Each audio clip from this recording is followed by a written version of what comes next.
Hello, আসসালামু আলাইকুম। আমি মোহাম্মদ সাজিব মাহমুদ, ইলেক্ট্রোম্যাক অটোমেশন অ্যান্ড ইঞ্জিনিয়ারিং লিমিটেডে কর্মরত আছি।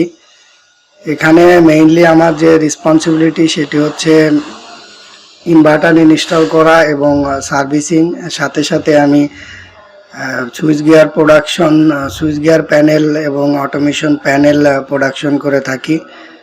তো শুরুতেই আমি আমার ইন্ডাস্ট্রিয়াল অটোমেশন শেখার যে জার্নিটা সেটা একটু শেয়ার করি। তখন সময় 2020। তো আমি নাইজেরিয়াতে জেমস অকোরিও টেকনিক্যাল ইনস্টিটিউট জেমস স্যারের কাছ থেকে একটা অনলাইন ট্রেনিংয়ে জয়েন করি। সেখানে সাধারণত আমি মেইনলি যে জিনিসটি শিখতে পারি সেটি হচ্ছে আরএলসি সার্কিট অটোমেশন, যেটা ম্যাগনেটিক কন্ট্যাক্ট রিলে এবং ফিজিক্যালি যে ম্যাগনেটিক কন্ট্যাক্ট রিলে দিয়ে করা হয় সেটা সম্পর্কে জানতে পারি। তো সেখান থেকেই অটোমেশন এর স্বপ্নটা আমার ভিতরে জন্ম নেয়। এরপর চাকরির সুবাদে আমি ইলেকট্রোম্যাক অটোমেশনে এসেই ডিফারেন্সটা বুঝতে পারি যে আরএলসি এবং পিএলসি যে ডিফারেন্স।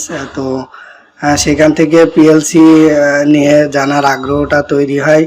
যেহেতু আমি অনলাইন ট্রেনিং এর আগে করছি, তো সময় এবং টাকা দুটোই, সময় যেহেতু জব করতে হয়, সময়ের সাপেক্ষ সময়ের কারণেই আমি একটি অনলাইন প্ল্যাটফর্ম খুঁজতেছিলাম যেখানে আমাকে একটা লাইন আপ দেওয়া হবে, আমাকে একটা কিভাবে জানতে হয় অটোমেশন আসলে কি সেই সম্পর্কে আমি জানতে পারবো।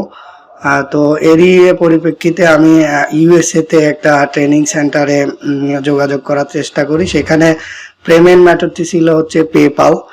তো আমার কাছে যেহেতু পেপাল নাই, ইউএসএতে আমার একটি রিলেটিভ আছে, আমি তার সাথে যোগাযোগ করি। দুর্ভাগ্যবশত তারও কোনো পেপাল অ্যাকাউন্ট ছিল না। তো সেখান থেকে আমি যখন জয়েন করতে না পারি, আমি এক প্রকার হতাশা হয়ে যাই যে আর বুঝি হলো না। কারণ তখনও আমি বাংলাদেশে যে অটোমেশন অনলাইনে শেখানো হয় এ বিষয়ে আমি কিছুই জানতাম না। তো হঠাৎ করেই একদিন ফেসবুকে গবেষণা লার্নিং ইনস্টিটিউটের একটি ওয়েবিনার আমি দেখতে পাই। সেখানে আমি জয়েন করি। আলহামদুলিল্লাহ, ওয়েবিনারটা অনেক সুন্দর এবং অনেক শিক্ষণীয় ছিল। সেখান থেকে আমি PLC 30 ডে চ্যালেঞ্জ যে কোর্সটি, G01 কোর্সটি, সেই কোর্সটি আমি এনরোল করি। এবং আমার যে প্ল্যান বা আমার যে আশা ছিল এই কোর্স থেকে সেটি হচ্ছে আমি একটা গাইডলাইন পাবো। আমি পাবো যে কিভাবে জানতে হয়, কারণ কিভাবে জানতে হয় সেটা জানাটা অত্যন্ত জরুরি। কারণ ইন্ডাস্ট্রিয়াল অটোমেশন যেটা, সেটা কোনো ফিক্সড বা কপি পেস্টের জায়গা না, এখানে একটা ক্রিয়েটিভিটির জায়গা। তো সেখানে প্রচুর পরিমাণ সেলফ স্টাডির প্রয়োজন হয়। তো সেখান থেকেই আমি আমার যে ধারণা, আমার যে চিন্তা ছিল, আমি আলহামদুলিল্লাহ পুরোপুরি গবেষণা learning institute GR Chowdhury sir সেটি আমাকে দিতে সক্ষম হয়েছে। তো গবেষণা লার্নিং ইনস্টিটিউট সম্পর্কে আমি যদি বলি, তো এখন আমার কাছে গবেষণা লার্নিং ইনস্টিটিউট একটি আবেগের নাম। আমি জাস্ট বলতে চাই যে গবেষণা লার্নিং ইনস্টিটিউট আমাকে ইন্ডাস্ট্রিয়াল অটোমেশন সম্পর্কে জাস্ট চোখ খুলে দিয়েছে।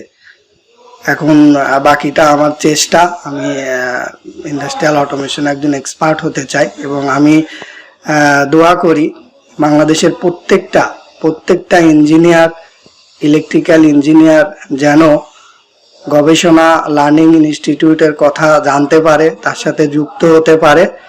এবং আমি মনে করি এটাই গবেষণা লার্নিং ইনস্টিটিউটের সফলতা অথবা স্বপ্নের চরম শিখর।